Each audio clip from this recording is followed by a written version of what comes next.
So it's a great pleasure to have with us Professor K. Parthasarathy from Delhi, who will be telling us about entanglement. So my plan is to give a brief introduction to the concept of entanglement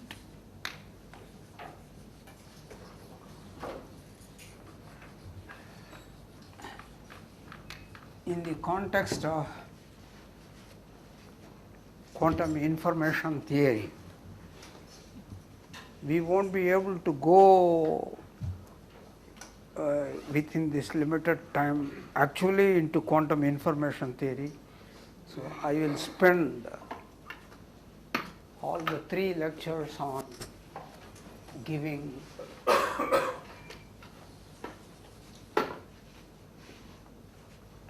the basic ideas behind entanglement and state still a few problems for which till now there is no complete solution. But I understand many of you may not have an idea of quantum probability, and all this is based on quantum probability. So I have to start from scratch. So I will start with what is called finite level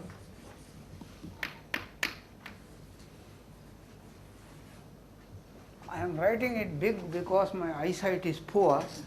So for that to be visible to me, I am writing it big, right? Finite level quantum system.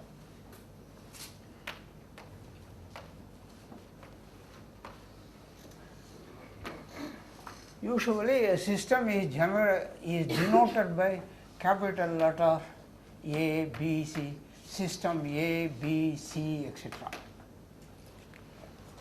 Each system is described by a finite dimensional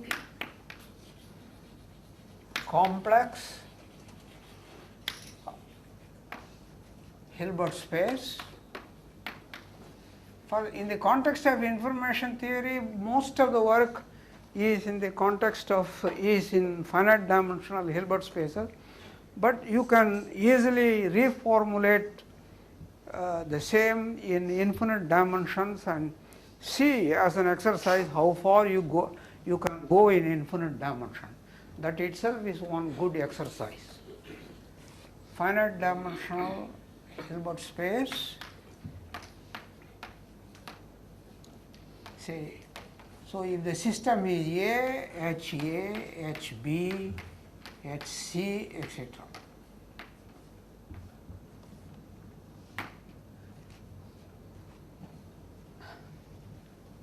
The notations which are used in the language of physics are more appropriate here, and that is slightly different from the language which we use in mathematics. So the first thing is with the scalar products. Any element of a Hilbert space H, such a Hilbert space H, is called a ket vector. Ket vector. So a vector u, when it belongs to H, it is usually denoted by u. U is an element of H, but when it belongs to H, it is denoted by u. But when the same u is considered as an element of the dual, that is a linear functional on H, then it is denoted by, it is called a bra vector,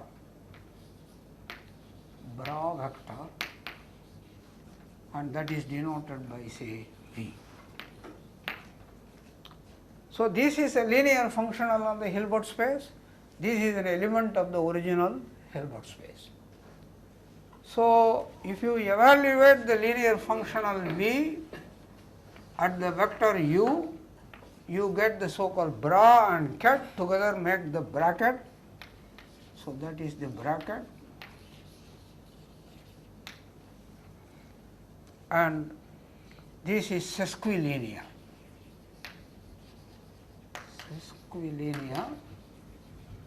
But in the physicist convention, because V is from the dual, this is linear in the variable u, but antilinear in V. Antilinear in V. So, all through we will follow this. Very often, because this is a finite dimensional Hilbert space, if the dimension is n, you can write u as a column vector z1, z2, etc., zn. So, that means it is a matrix, and in that case u will stand for the row vector z1 bar, etc., zn bar, which is the adjoint of this matrix, and this can also be, this is the adjoint, but the adjoint is not denoted by star. The physicists somehow prefer this dagger. So, whenever A is an operator in the Hilbert space, whenever X is an operator on H, the adjoint of the operator is denoted by X dagger. So, this is adjoint. Now, you apply X to U and then evaluate it at V. This is usually written as V X U, and this is also X dagger V U. So, that is how you have to understand. This notation we will frequently use.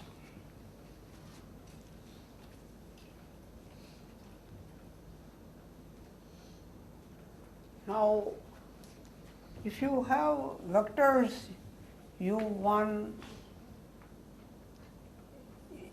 if you have two Hilbert spaces h1 and h2, two Hilbert space h1 and h2, you consider u1 here, u here, and v, then look at uv. This makes sense, because if this is of dimension m and this is of dimension n, this is m cross 1 and that is 1 cross n. So, this makes sense with this is m cross n. So, this can be considered as an operator from h2 to h1, and uv applied to a ket vector w in h2, because, and what is the result? These two collapse to the bracket vw and multiplied by u. So, that is this ket bra is an operator. And then if you have same Hilbert space and you have u1 v1, this is a u1 v1, several operators are composed, u2 v2, etc., uk vk. Then what survives is u1 vk, rest of them collapse to a scalar c, and what is that scalar? It is v1, c is v1 u2, then v2 u3, etc., up to vk minus 1 uk. So, all these things collapse to a scalar, and then the first ket and the last bra survive. So, this gives a easy way to multiply to compose these operators. Then a few more notational conventions and which I will use throughout.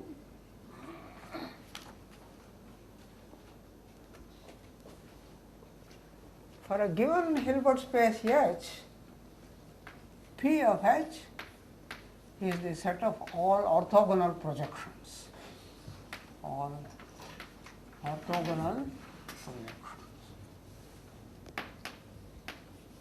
They are operators, right? B of H, all operators.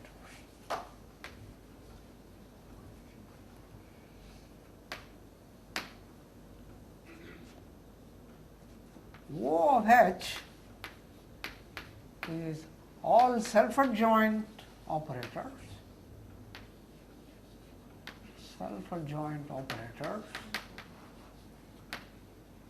and elements of which are also called observables. Any element in OH is also called an observable.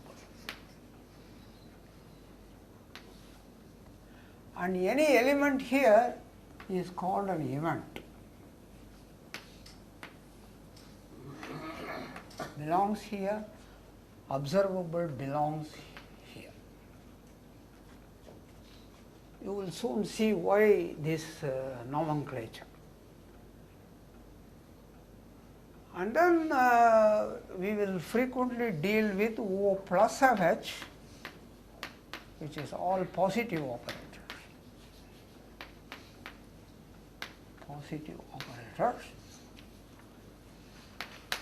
And then one more object we will need, SH, is all positive operators of unit trace.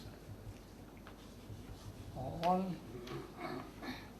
positive operators of unit trace.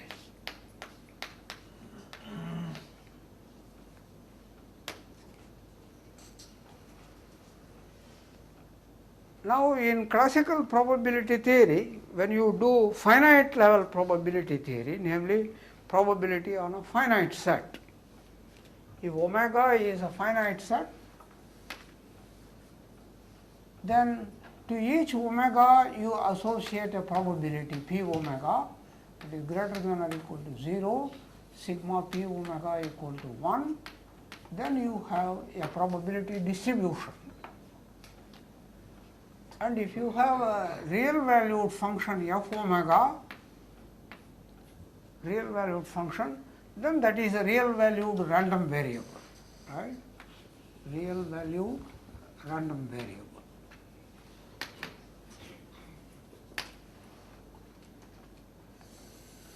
Then sigma f omega p omega, the value of the random variable multiplied by its probability, that is expectation of f under the distribution p. So that is expectation. And then if A is a subset, then sigma p omega omega belonging to E, that is P of E, that is the probability of E. So that is the standard rule for doing probability theory. And a similar thing happens here, and it goes as follows. These interpretations are important in the formulation of all the problems.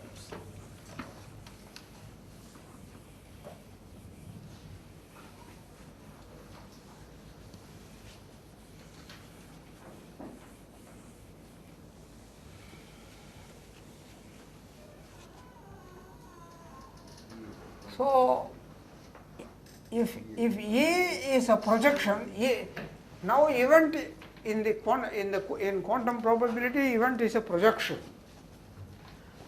And then if rho is a state, then you compute trace rho E. Trace rho E. Then this is the probability of E. Probability of E in the state rho.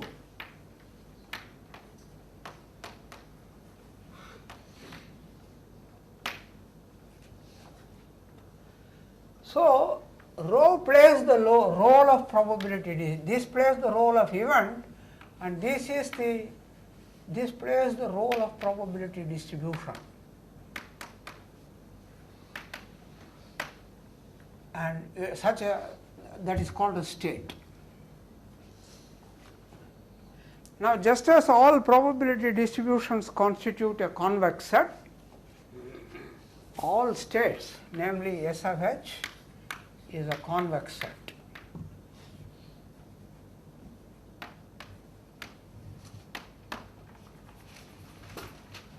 And what are its extreme points? Extreme points are one-dimensional projections. By projection, I will always mean orthogonal projections. Extreme points are orthogonal or one-dimensional projections.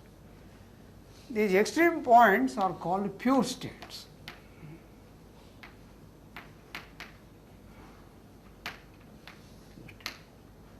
Because it is a one-dimensional projection, it is a projection on a subspace C multiplied by a unit vector V.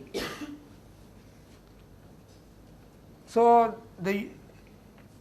if you have a unit vector V and you look at ket bra VV, this is an operator and this is a one-dimensional projection.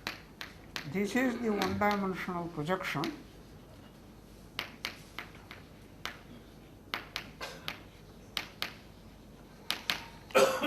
on the subspace generated by V, on the one-dimensional ray generated by V. So, this is a state. This is a state. But by abuse of language, here V is a unit vector. By abuse of language, we call the unit vector itself as pure state. So, the two are identified, but the thing is you can change V by a scalar multiple of modulus 1 lambda times V, and then if you compute lambda V, but when you change it to its adjoint, then you will have a V with lambda bar, and lambda bar will go away, so it is the same thing. So, up to this ambiguity of multiplication by a scalar of modulus unity, the unit vector determines the pure state. So, we call the unit vector itself as the pure state, but what we actually mean is this operator of unit trace. As an exercise in the Dirac notation, the trace of uv you can check is Vu, because trace AB is BA, so you can put, then it becomes a scalar. Right. So, when you do it for UU, if this is V, the trace of that is VV, and that is the norm squared, which is 1.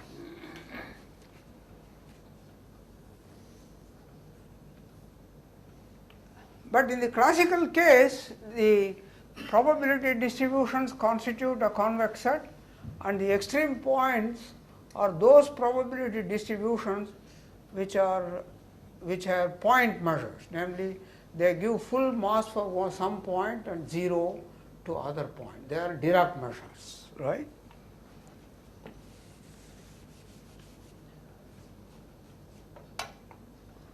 Now,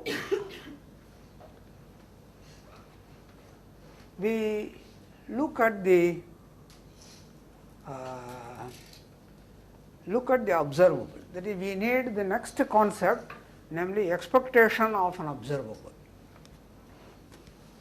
So, observable plays the role of random variable.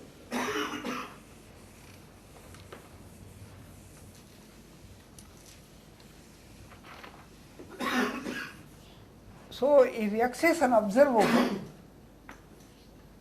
then it has got, it is a self-adjoint operator, so it has got a spectrum. And x has got, by spectral theorem, lambda E lambda, that is spectral projection for lambda, lambda belonging to the spectrum sigma x.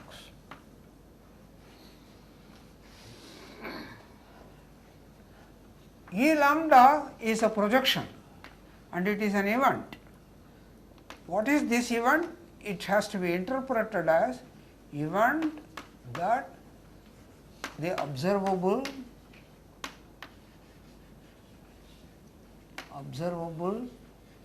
takes the value lambda.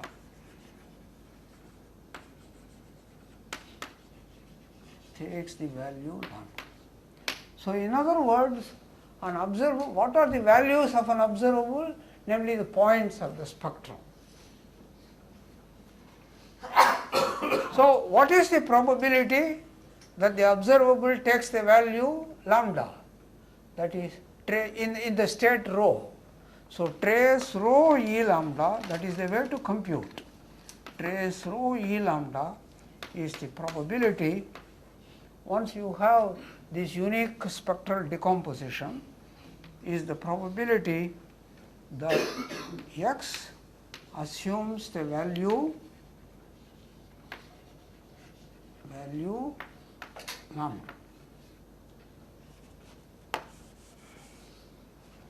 So, what is the expectation of the observable? The value of the observable lambda multiplied the probability of that value, trace rho E lambda, summation over lambda belonging to sigma of x, but sigma lambda E lambda is x, so that is trace rho x. But in classical probability theory, it is sigma f omega p omega, or if it is continuous in the general case, it is f omega p d omega, right. So, taking trace is like integration, right? Trace rho x. So, that is the expectation. So, this is the expectation of the observable of x in the state x, in the state rho.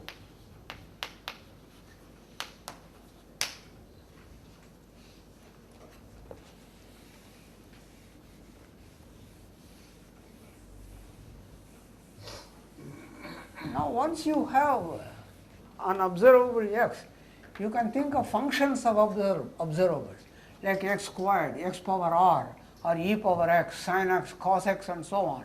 So, you can consider functions of x, but then functions of x by spectral theorem, they will be of the form f lambda e lambda.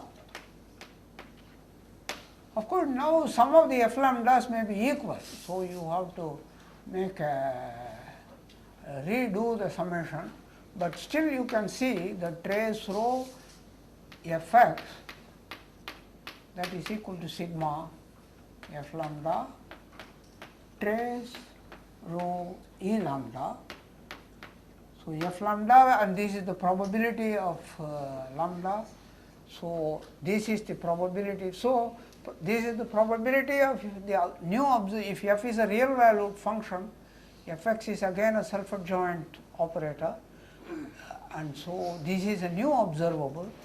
So, in particular, what is the expectation of x square? It is trace rho x square. What is the variance of x? Trace rho x square minus trace rho x whole square. If trace rho x is called m, the mean value, Now, it is customary in physics to denote by m not only the scalar, but also the operator m times the identity. So, with that convention, this is also trace rho into x minus m square. That means x minus m times the identity here. Now, you can ask, when does the variance vanish? Now, in ordinary probability theory, you know the variance of a random variable vanishes if and only if the random variable is a constant with probability 1. And here what happened? Trace rho, this is a positive self-adjoint operator, and this vanishes if and only if rho, so the variance, this is variance of x,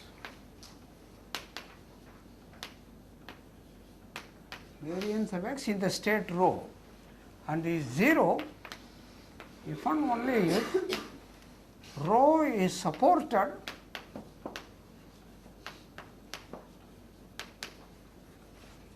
in the eigen subspace of x, eigen subspace of x for the eigenvalue m, for the eigenvalue m. Now, look at the situation of the pure state and ask, when does an observable have variance 0 in a pure state?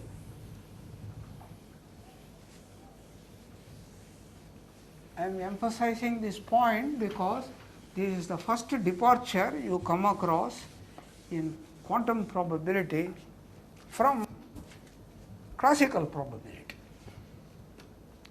So, the variance of x in a pure state, variance of x in a pure state psi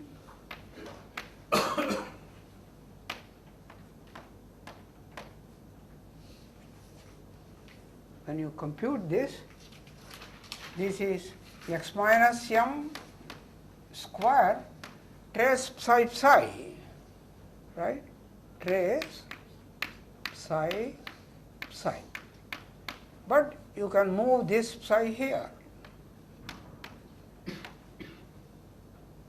But one x minus m you keep here, this is self-adjoint, so you can put the other x minus m here. So, this is norm x minus m psi square. So, if psi is any pure state, you can always find some self-adjoint operator such that this is not equal to 0. So, this means in any pure state, there will always exist observables x whose variance is not equal to 0, right. In any pure state,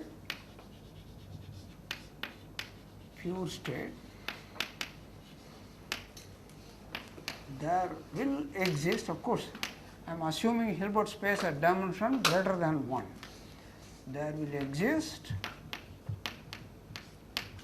an observable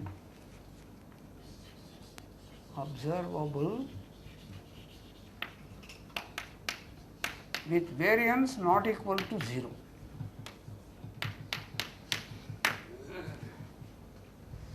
But in classical probability theory, pure state, that is the extreme point. The extreme point is degenerate. If the extreme point is degenerate, every random variable is also degenerate. That takes a constant value. So, every random variable will have mean value. Every random variable will be a constant with probability 1, but that will fail here. Namely, in every pure state you can always find some observable with non-zero variance. So, the indeterminacy is much stronger in the case of quantum probability. Of course, you can go a little further and go to what is called the You can examine the case of two observables and reach a general Heisenberg uncertainty principle and so on, but our aim is entanglement, so I omit all this.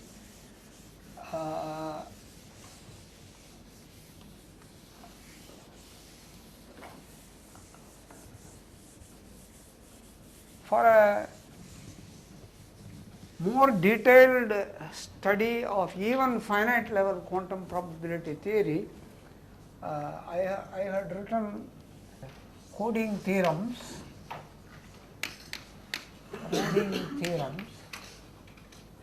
of classical and quantum information theory. You can see the details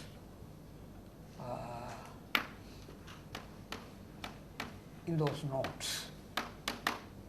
How long ago did you give that course? Huh? How long ago did you give that course?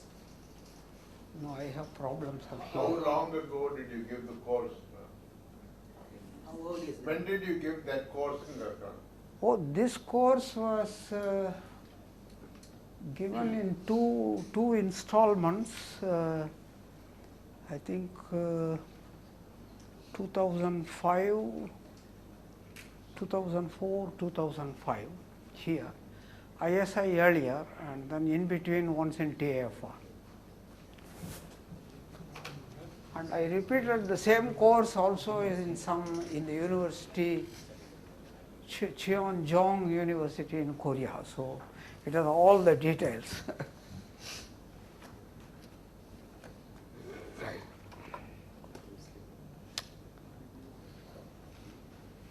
But this is very cheap. This is published by our Hindustan Trim series, edited by Bhatia. So it is very cheap. You can even, of course, it is not an advertisement for my book, but it is reasonably good notes. Right.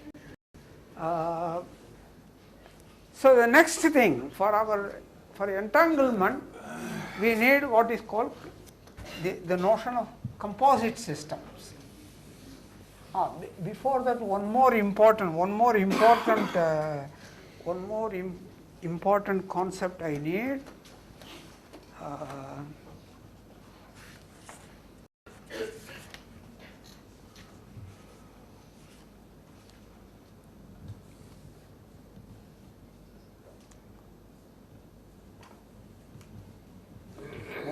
One more important concept.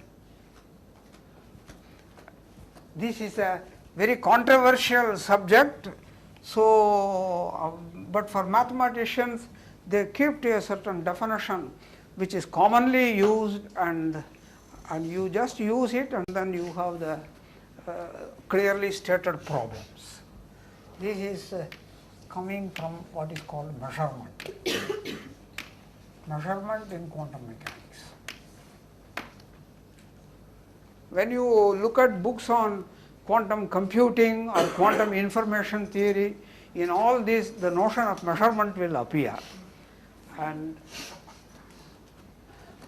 so what is a measurement? So you have a quantum system H described by the Hilbert space, and you have suppose it is a specific system and it is in a state rho. And you have an observable. As observable, you already saw, is defined by a set of projections. Namely, if you have an observable, you are measuring an observable, say, that means sigma lambda E lambda. That means you are observing actually this E lambda you can enumerate as E1, E2, etc., some Ek. This is a spectral resolution, and the eigenvalues are labeled as 1, 2, etc. k, say lambda 1, lambda 2, lambda 3, etc., lambda k. So it is a resolution of the identity, so the projections satisfy this. So what you are actually measuring is this. So when you measure the observables, what do the physicists say? When you measure these observables, it is the values which you, it is the values of x which you get. The instrument gives the values or reads the values of x. That means one of the 1, 2, etc., one of the labels 1, 2, etc., k is observed. So, and what is the probability with which it is observed? The label j is observed with probability trace through Ej.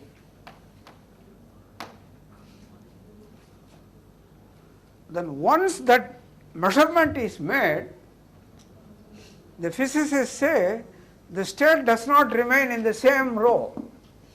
Once the measurement is made, the state itself changes.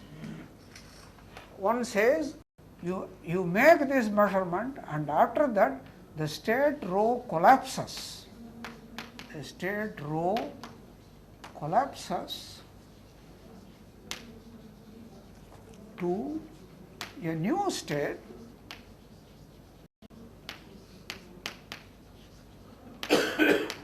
rho dash, and that is given by sigma Ej rho Ej j equal to 1 to k. See the trace, this is again positive and the trace of this is 1. This is known as the von Neumann collapse postulate.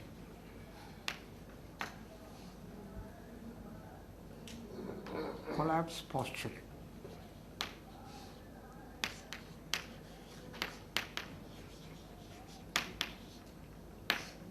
That already occurs in the famous book of von Neumann, Mathematical Foundations of Quantum Mechanics.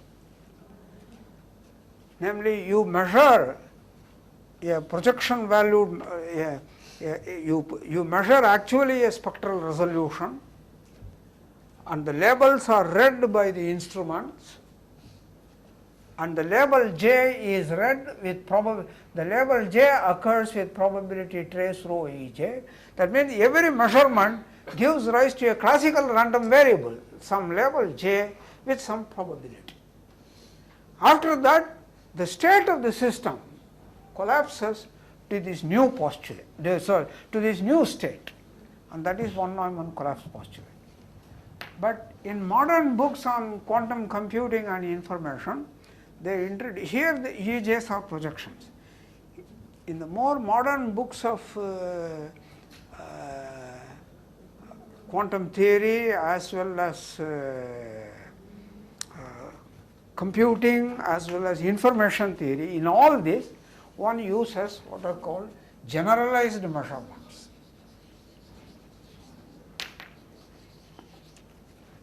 And there is a lot of discussion behind, we will avoid that. Generalized measurement. A generalized measurement is characterized, instead of this orthogonal the spectral resolution of into projection, which is a family of operators Lj, a finite family for the case of finite level system, with the property sigma Lj dagger Lj equal to identity,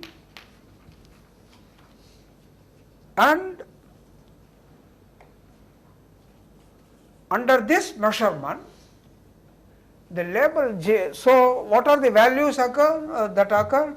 Namely, the labels j, say j equal to some k values. So, the label j equal to 1, 2, etc. k, they may be values from abstract sets, right? You just label them and the probability for j is equal to trace rho Lj dagger Lj. And because of this condition, this is a probability distribution. So, what the instrument gives is only this statistical law, right? Then again, after making this measurement, the state collapses. The rho undergoes a change and the collapsed state rho dash equal to sigma Lj rho Lj dagger. This is a typical example of a trace preserving completely positive map, right. So one says CPTP completely positive and trace preserving, J equal to 1 degree. So if you take trace, Lj dagger will come here and sigma Lj dagger is identity, Lj dagger Lj is identity, so trace rho dash is equal to 1. So that is the collapse state. Then in this case one says one makes a generalized measurement.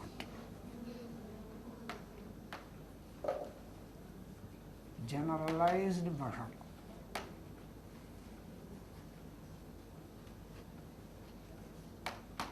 The famous theorems of Holevo and the converse of the coding theorem of Andreas Winter, who is going to be here next week, they are all proved with the help of only generalized measurement. You cannot prove those theorems with von Neumann measurements alone. You need this more general concept.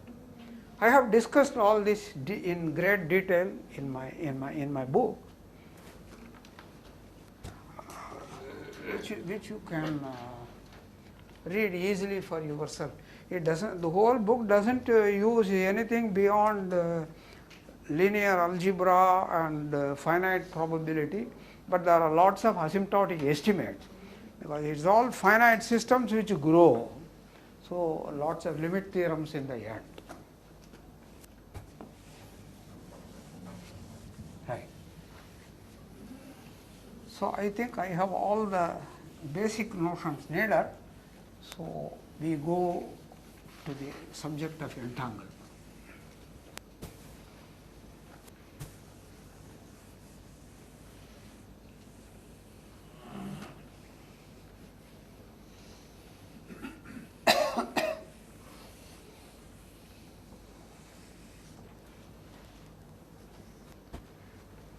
Suppose you have two quantum systems, HA and HB.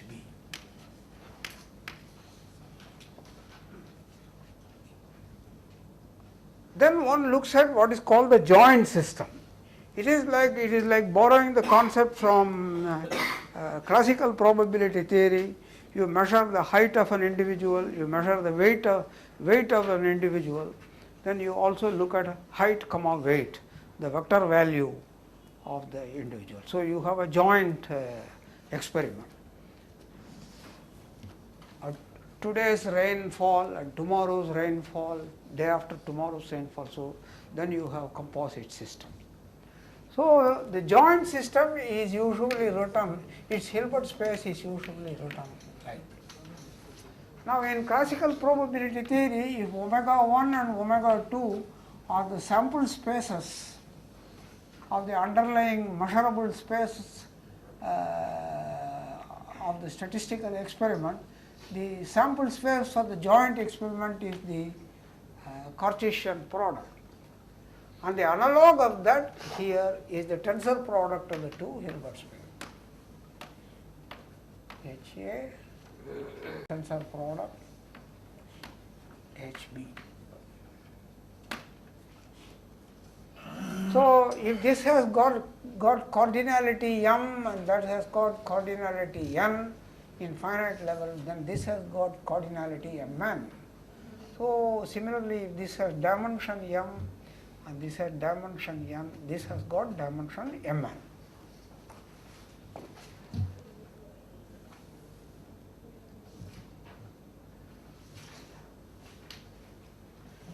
Now, if I take probability distributions on omega 1 cross omega 2 and look at the extreme point, namely pure,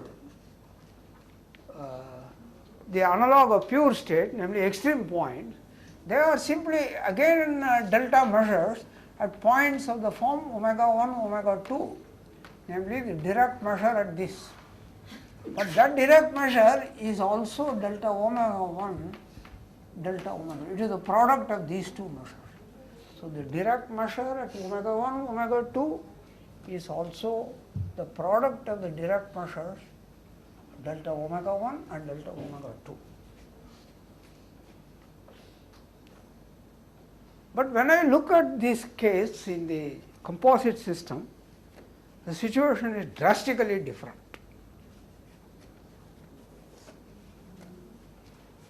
So here also you have the notion of, here also some notational conventions are needed. Here if I take vector u, ket vector uv, one doesn't write like this, one simply writes uv. This is the way one writes the product vector. Again, very often physicists have this method. Suppose you have a basis, an orthonormal basis here, and suppose it is E1A, E2A, etc., on orthonormal basis, and here it is say F1B, F2B, etc. They are ket vectors. For some time I am avoiding that. Then the orthonormal basis, you have an orthonormal basis for the product space, namely EIA tensor product FJB. That family, as I and J vary, give an orthonormal basis for HA tensor HB.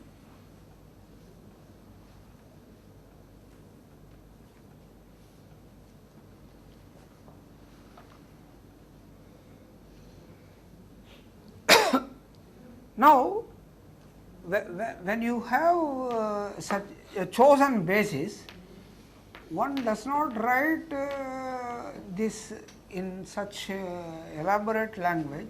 One reduces it to IA. So, one calls it IA. And if the system A is, there is no confusion with the system A, then this is also denoted by I. If there are several ones, then you put the index, and if it is only one system, you put this. Then similarly you have FJB. FJB will be denoted by JB, and that is denoted by J. Then EIA FJ tensor B, this is denoted by, normally it will be I, then tensor product J, but that is also reduced to Ij. So Ij means this product vector. Similarly, if you have several quantum systems and you have HA1 tensor, etc., HAK, that is the Hilbert space for the joint system A1, A2, etc., AK. And similarly, if these are labeled by I and these are labeled by J, and then okay, say let us put here N and N and K and so on, then I, J, K, etc., you denote it by a word. That means this is EIA multiplied by FJ, B, G, K, C, etc. So instead of writing like this, one just writes like this. An example where,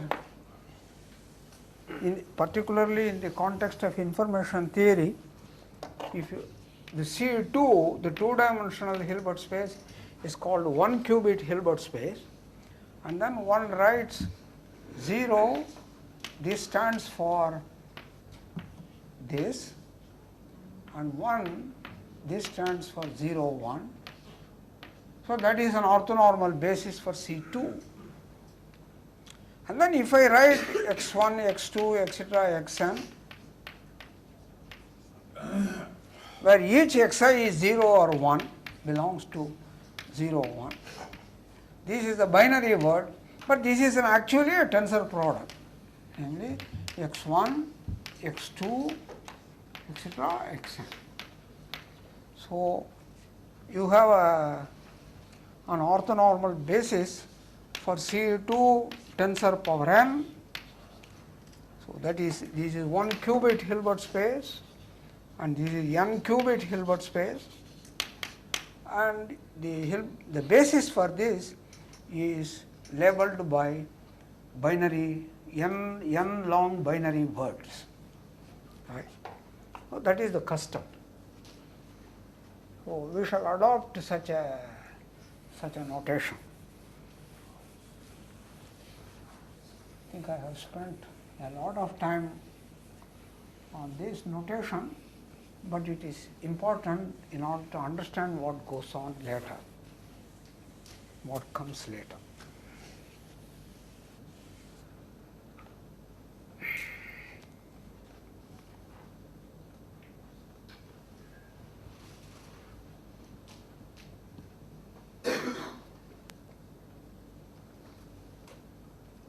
So, suppose I have such a composite system, and suppose I choose a vector EIA on orthonormal basis, and here I have FJB.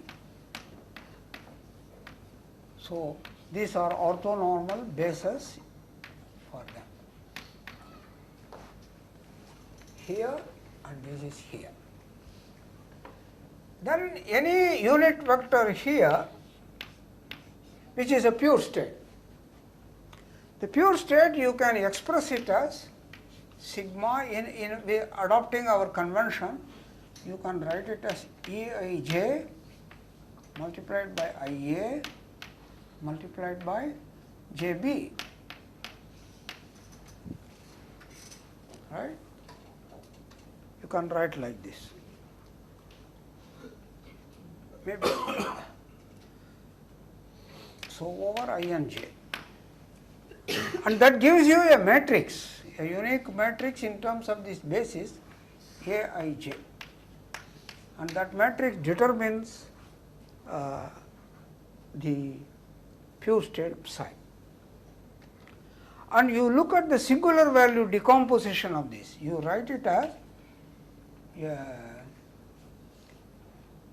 suppose the dimension of this is dA and the dimension of this is dB, then you have a dA order unitary matrix, and then you have the singular values lambda 1, lambda 2, extra lambda r, which is the rank of, r is the rank of this matrix, which is diagonal, and then you have 0, 0, 0, and then you have V, which is a dB order, and this is a dA order.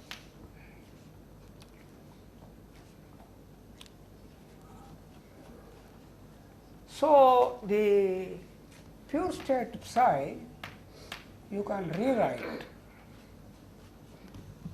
as sigma uik lambda k and then VKL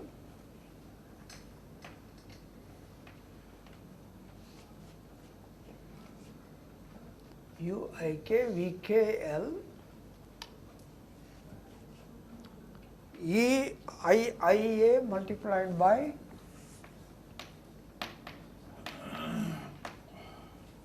JB. You can write this way.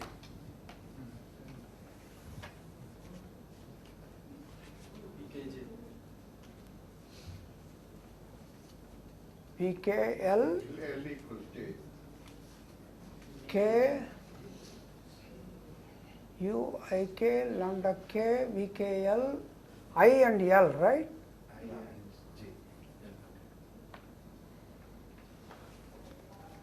J. LB. Now, you take UIK multiplied by IA summation over I. So, this is lambda K. If you take this summation, that is some phi k of A that is uik lambda k ia. And then vkl lb, that is some psi k again of b. But this u is a unitary matrix, so this multiplied by this is a basis. So you see these vectors phi k a, this is an orthonormal set. This is orthonormal. And similarly, V is again a unitary matrix, so this is the basis, orthonormal basis. So CKA, CKB, that is again orthonormal.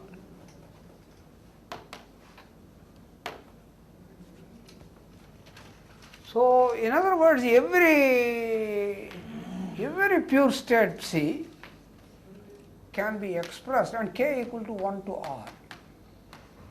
Every pure state can also be written as k equal to 1 to r lambda k multiplied by some orthonormal A and another orthonormal k b. You can write like this.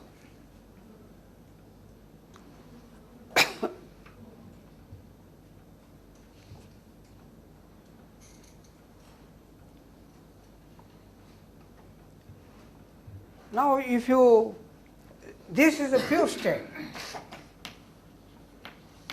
that means the density operator is, this is a pure state and the density operator is C, right, the one dimensional projection on that.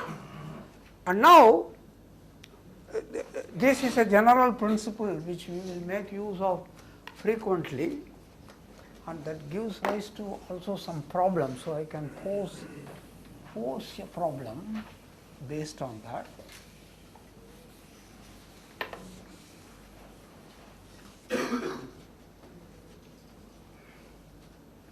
Namely, if rho is a state, joint state, HA tensor HB, you can compute the trace over HA, that means trace over HB, so trace B rho.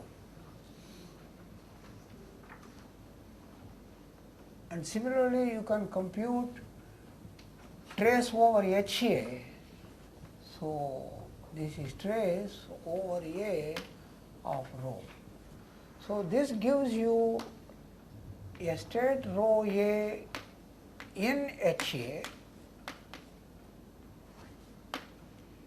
and this gives me a state rho B in HB. It is like if you have a joint probability measure P dx dy in classical probability, then you can integrate out that part, and then you have a distribution only for x, that is the x marginal. Similarly, you can integrate dx, then you get a y marginal.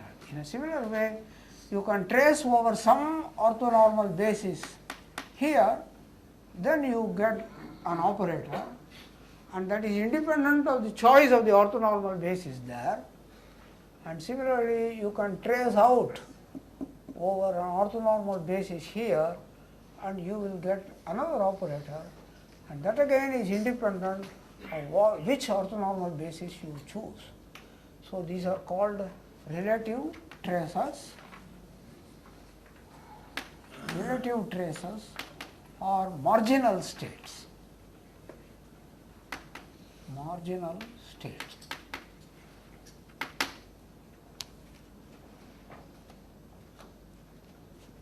So if I take a pure state of the composite system, and then if I take trace B,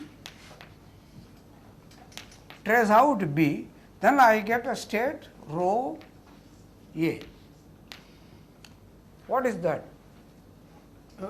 To compute the marginal, so you write down, for example, lambda k, lambda L, phi k A, you write out in, say, mathematical notation here, C k B, then you have phi L A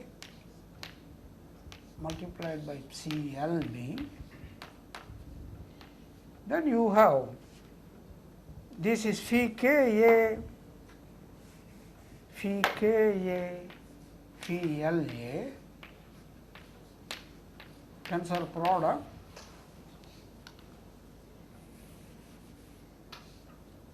C k B, C L B. This is this product. And if you trace out the B space, C k's are orthogonal. So only k equal to L terms will matter. So it will become sigma lambda k square phi k A phi k A. So this elementary algebra, that is a simple exercise which you can do. So rho A is equal to sigma lambda k square phi k A multiplied by phi k A, whereas rho B equal to sigma lambda k square C k B C k B. So I start with a pure state and then I look at the marginal. The marginal is no more pure. Marginal is a mixed state. If you go to classical probability, if you take a Dirac distribution, right, point measure, the marginal is again a point measure. But now the marginal is a mixed state. And you see, because C is a unit vector, sigma modulus Aij squared equal to 1, and that would imply sigma lambda k squared equal to 1. Sigma lambda k squared equal to 1. So you get here, this is the first important step in arriving at the notion of entanglement. So when you take a pure state and compute the marginals need not be pure. Whenever the matrix Aij has rank greater than 1, then the marginals are not pure. But the probability, the mixture that comes, namely the eigenvalues of the states which come, they are same, lambda k square, lambda k square. Now, to any state rho, to any pure state C, we have got a probability distribution, namely lambda 1 square, lambda r square, whose total is equal to 1. This probability distribution, and the state C is of this form. That means it is not a product state, but it is a combination of product states. And how many product states come, that shows the deviation away from the product state, and with what weights. So that probability distribution, this probability distribution measures the deviation of psi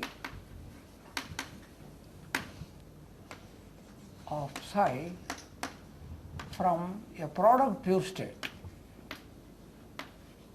Product pure state.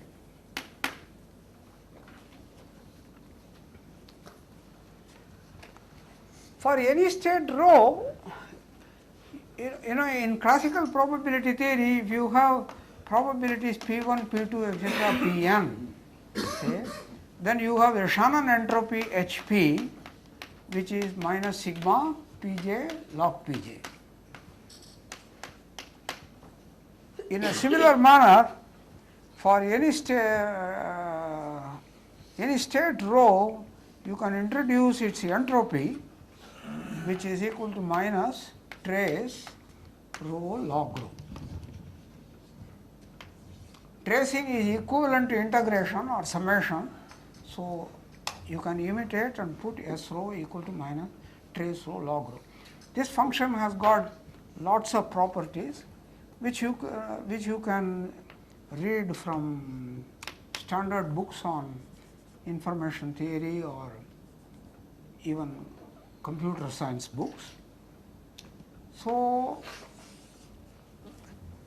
the first observation you make is the two marginals have the same entropy. When rho is a diagonal matrix, in terms of the eigenvalues, this is minus sigma lambda j log lambda j. If the lambda j's are the eigenvalues of, including multiplicity, lambda j's are the eigenvalues of rho. Right? Because to compute the trace, you can diagonalize the matrix and then take the trace, and you will have this. So, that shows that the entropy of rho A and entropy of rho B are same. S rho A equal to S rho B, and it is equal to minus sigma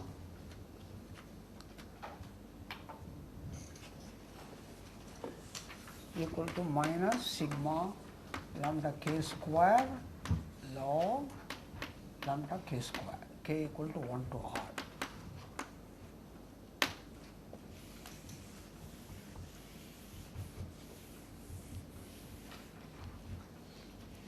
So, and what is the entropy of a pure state? S of C, it has got eigenvalues just 1 of multiplicity 1 and then 0 of multiplicity remaining dimension minus 1. So, the S of psi this is 0. In fact, S of rho equal to 0 if and only if rho is pure, and S of rho equal to 0 if and only if rho is pure, and the maximum value of S rho is equal to the logarithm of the dimension, and that obtains when rho equal to identity divided by dimension. That is the maximum value.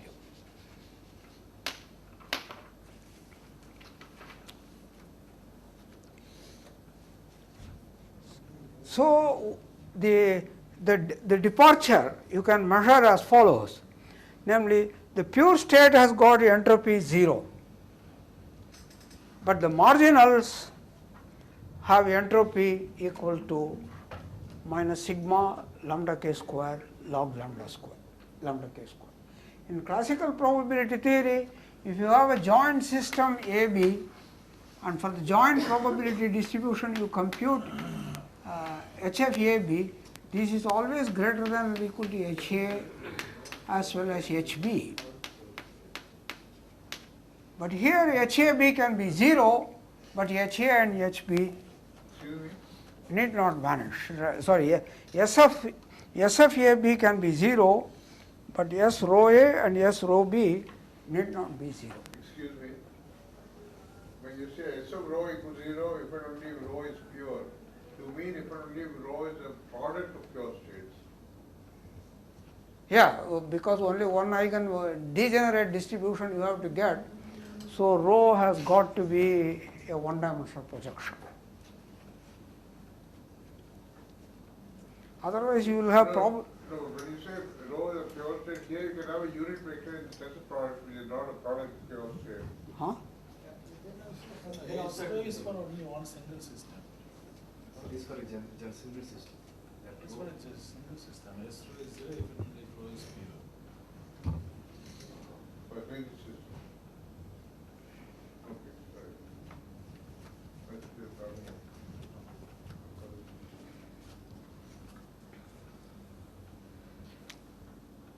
think I have to apologize. I don't think I will be able to lecture for 1.5 hours. No, I told you, you lecture as long as you want. You can stop in 45 minutes, 1 hour, whatever you want. Right. So, Don't push yourself. okay, I just want to put down some definition. Up to 1 hour it was easy, then 1 hour 15 minutes I could manage. Beyond that I find it difficult. So, Maybe what you can do is just sit down and you just say these things and have path to the right of the board. or the number r the number r which comes through the psi, this is called the Schmidt number of the state. Schmidt number of the state psi, right? Now, the S of rho A is called the amount of entanglement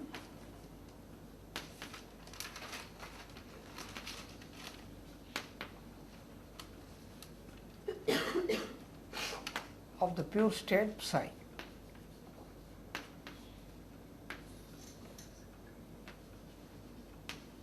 Pure state psi. So that is one definition, and there is another definition. And the maximum entanglement possible is is log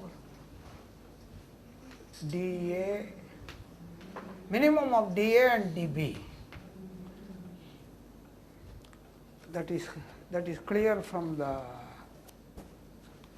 this formula, right?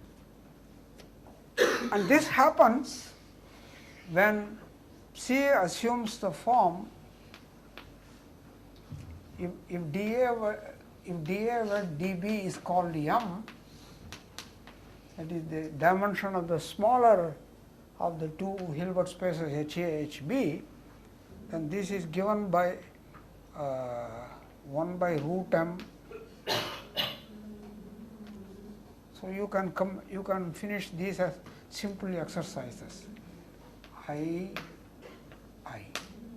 In the notation I explain I equal to 1 to m.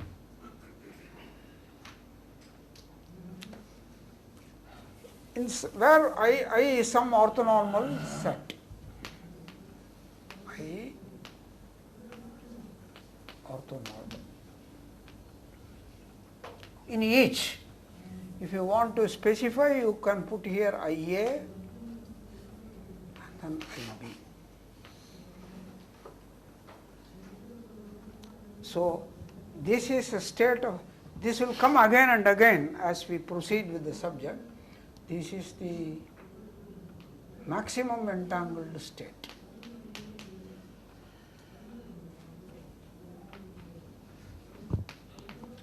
Maximum entangled.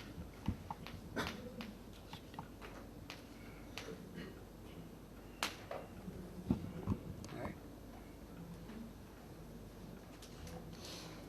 So I think I'll stop here.